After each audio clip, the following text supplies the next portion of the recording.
शिवसेना जिंदाबाद. लिंगपिसट पालकमंत्र्याचा लिंगपिसट पालकमंत्र्याचा असला पालकमंत्री जिल्ह्याचे पालकमंत्री मला तर वावगं नाही, हे दुर्दैवी पालकमंत्री आहेत.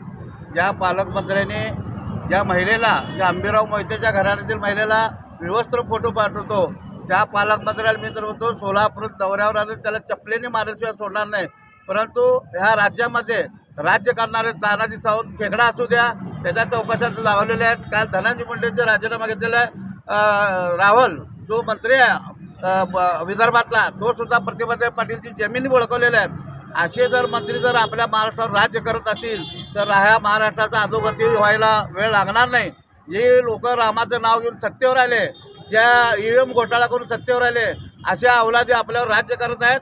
या मुख्यमंत्री देवेंद्र फडणवीस असू द्या, एकनाथ शिंदे असू द्या, अजितदादा पवार असू द्या, या सगळ्यांचा आणि या महाराष्ट्र राज्याचा आम्ही उद्धव बाळासाहेब ठाकरे पक्षाचे होते निषेध करत आहोत आणि त्या पालकमंत्र्याला ताबडतोब हटवावं अशी आमची मागणी आहे. फोटो समोर आले, एका मंत्र्याला राजीनामा द्यावा लागला.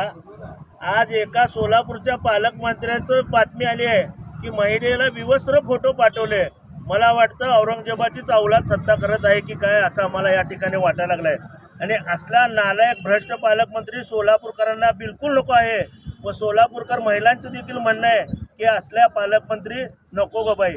आणि भाजपनं जे नैतिकतेचा बुरका पांघरलेला आहे त्या बुरक्याचा पालकमंत्र्यांनी थाळाटारा फाडलेला आहे असं आम्हाला दिसतंय. आणि भाजपने आपली स्वतःची नैतिकता तपासून घ्यावी. असले मंत्री जर तुम्ही सोलापूरकरांना पाठवत असाल तर असले मंत्री आम्ही कदापि स्वीकारणार नाही.